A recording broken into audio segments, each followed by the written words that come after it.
Okay, the sci-fi original movie Pegasus versus Chimera. Now, ironically, these two creatures really don't fight head to head very often, which would make sense because a Chimera versus a Pegasus would be kind of a bizarre fight.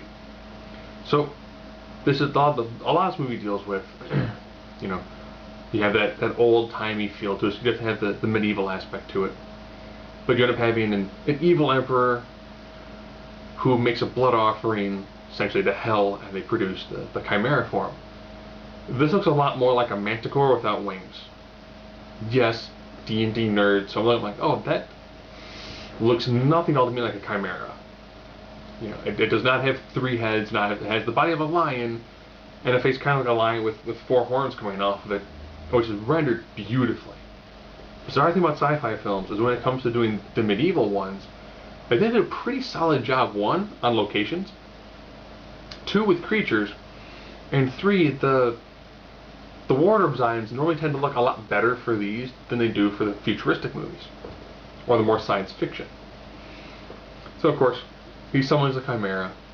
It begins to wreak havoc on the good kingdom. And knowing that the Chimera is a beast from hell, they therefore decide to summon a beast from the heavens.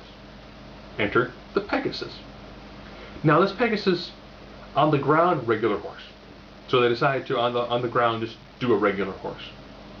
When it turns into Pegasus mode, actually Pegasus mode, because it actually gets on full black body and has wings, again, rendered pretty well. The scenes where they show the two people on the Pegasus, it's normally just, you can tell the blue screen behind them, and they're kind of leaning and pitching all over the directions to get the feel that they're on the Pegasus. So I then begin to use the Pegasus to kind of help fight the Chimera. Bizarrely, even though they can fly and hit it with arrows, they decide to almost constantly get on the ground and confront it. The Pegasus has a unique side ability. It actually heals the wounds of the rider. Okay. But later on, it's revealed that the blood of the Pegasus can grant immortality.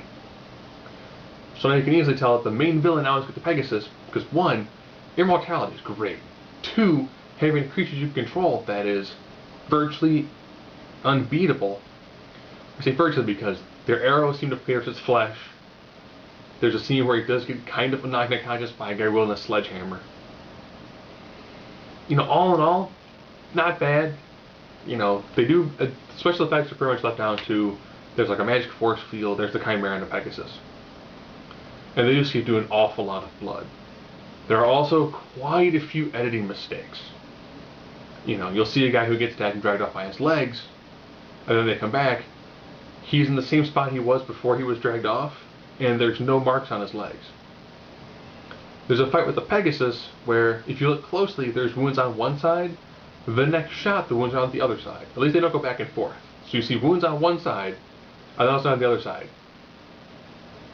And there are times when you go, wait a minute, so they were fighting the Chimera, the Pegasus shows up, kind of does, the horse on hind legs, flailing hooves bit, and it runs off. Okay. Not bad. I still prefer something like Fire or Ice, which was the Double Dragon movie. Not to be confused with the video game or the horrible adaptation of that. But Fire and Ice was pretty good. The one they did with Witchville was really good. So this one, in terms of a sci-fi movie, or original sci-fi movie, was actually pretty decent. And that, Pegasus versus Chimera. Or Pegasus versus a wingless manticore.